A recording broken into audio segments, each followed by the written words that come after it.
Шымкент қаласында ұлттық спортты дамытуға арналған конференция өтті. Жиында қалалық спорт федерацияларының атқарған жұмыстары сараланып, жаңа жоспарлар таныстырылды. Конференцияның мақсаты биылдан бастап ұлттық спорт түрлерінің олимпиадалық спортпен теңестірілуіне орай қолға алынатын шараларды жүйелеу және алдағы міндеттерді айқындау болды. Шымкент қаласының дене шынықтыру және спорт басқармасы басшысының міндетін уақытша атқарушы Ермек Дәрменов ұлттық спорттың дамуына тоқталды. Оның айтуынша, жаңа заңға сәйкес ұлттық спорт түрлері олимпиадалық спортпен теңестірілген. Қазіргі таңда Шымкент қаласында ресми түрде 36 спорт түрі бекітілсе, оның ішінде 10 ұлттық спорт түрі белсенді түрде жүзеге асуда. Бүгінде ұлттық спорттың дамуы қарқын алып келеді. Өзіміздің салт дәстүріміз, ата дәстүрімізден келе жатқан ұлттық спорт түрлерін өзіміздің ел болып насихаттауымыз керекпіз және оны дамытуымыз керекпіз.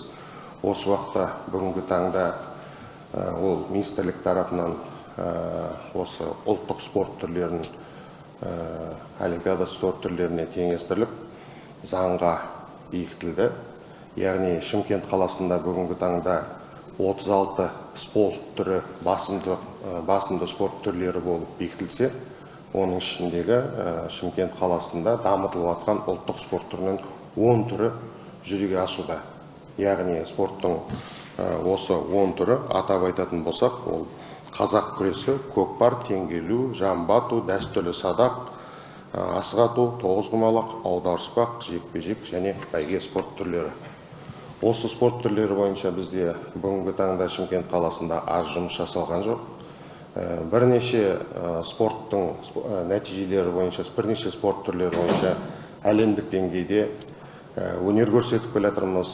Атап айтатын болсақ, қазақ күресі бойынша әлем чемпионаттарына қатысып, ол жерде чемпиондар мен жүлдегерлеріміз бар. Тоғызқұмалақтан айтатын болсақ, әлем чемпиондарымыз бар және Азия чемпиондарымыз бар. Мынау дәстүрлі садақты айтатын болсақ, әлем кубоктары бар, әлем чемпионаттарына асып жеңімпаздарымыздар бар, атанып жатқандар бар. Мынау кешегі ғана Астана қаласында, Астана еліміздің ордасы Астана қаласында өткен көшпенділер ойынында да бізде өте жақсы жетістікке жеткен болатынбыз.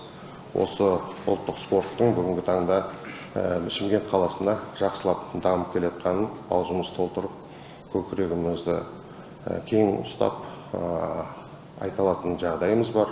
Жалпы бірақ болдың қазір бұны ары қаратай даму үшін әрине заңға қазір өзгерістер енгізіп, осы жұмыстар жасалатын болды. Яғни ол не дегеніміз, олимпиада спорт түрлерінен теңестірген, яғни жерде осы жеке осы спорт түрлері бүгінгі таңда дамитын болса, оған қаражат бөлінеді. Әрбір спортшының, дайындаған спортшылардың оның мынау стипендиялары олимпиада спорт түрлерімен төленетін болады. Содан кейін ол жерде жеңімпаздарымыздың марапатқа иеленуі, мынау не дейді ғой, спонсорский поддержка жақ федерациядан спонсорлардың жәрдемісі түгелдей қошталатын болады. Яғни Шымкент қаласы Тоғызқұмалақ федерациясының президенті Алмас Өмірбекұлы ұлттық ойынның тәрбиелік мәніне тоқталды. Оның айтуынша Тоғызқұмалақ тек ойын ғана емес, нағыз тәрбие мектебі. Ол ойлау қабілетін дамытып, есепке, жүйріктікке баулиды. Шыдамдылық пен төзімділікке, тәртіпке үйретеді. Федерация президенті қала спортшыларының жетістіктерін де атап өтті. 2025 жылы Орал қаласында өткен жастар чемпионатында шымкенттік 2 ойыншы 2-ші орын алса, Қостанайдағы жасөспірімдер чемпионатында 3-ші орынға ие болған. Сондай-ақ жерлестеріміз Чехияда өткен әлем кубогында жеңіске жеткен. Қазіргі таңда Шымкент қаласы Тоғызқұмалақ федерациясы ол жастар ресурстық орталығымен, одан кейін Қазақстан Республикасының Халық Ассамблеясы Шымкент қаласындағы өкілдіктерімен және де ақсақалдар кеңесімен меморандумға қол қойып, олармен бірге тығыз жұмыс жасаудамыз. Соның арқасында ақсақалдар кеңесінің мүшесі, олар бізге ұсыныспен шығып, қазіргі таңда біз Шымкент қалалық федерация ол Қазақ мәдени орталығы Өзбекстан қаласында бір турнирді жоспарлап отырмыз. Тек қана Шымкентпен шектелмей, енді Шымкент федерациясы Өзбекстан қаласында бір турнирді осы Шымкенттің атынан өткізгіміз келіп отыр. Қазіргі таңда осы биылдың өзінде біз жоспарлаған қараша айында 1 мен 7 аралығында республикалық жастар мен жасөспірімдер арасында командалық турнир өтеді Шымкент қаласында. Оған 300-ден астам бүкіл Қазақстаннан жас балалар, жастар мен жасөспірімдер келеді. 9 жас пен 21 жас аралығындағы командалық есеп болады. Қазіргі таңда Дүниежүзілік федерациядан Әлихан Мұхамедиұлының ұсынысымен Шымкент қаласында Азия чемпионатын өткізіңіздер деген ұсыныспен шыққан болатын. Қазіргі таңда біз демеушілер іздеудеміз. Егер де демеуші тапсақ, Шымкент қаласында мүмкін Азия чемпионатында биыл өткізіп жібереміз. Таппаған жағдайда, онда мүмкін келесі жылы Шымкент қаласында жоспарлаймыз. Жалпы айта кетейін дегеніміз, жаңа айтып отырмыз ғой, мәдени мұра әр елдің мақсатымыз осы ойындарды дәріптеу. Тоғызқұмалақтың ерекшелігі, біз осы Шымкент қаласының федерациясының ұсынысымен былтыр ұлттық ойындар ұлы дала дүбірі деген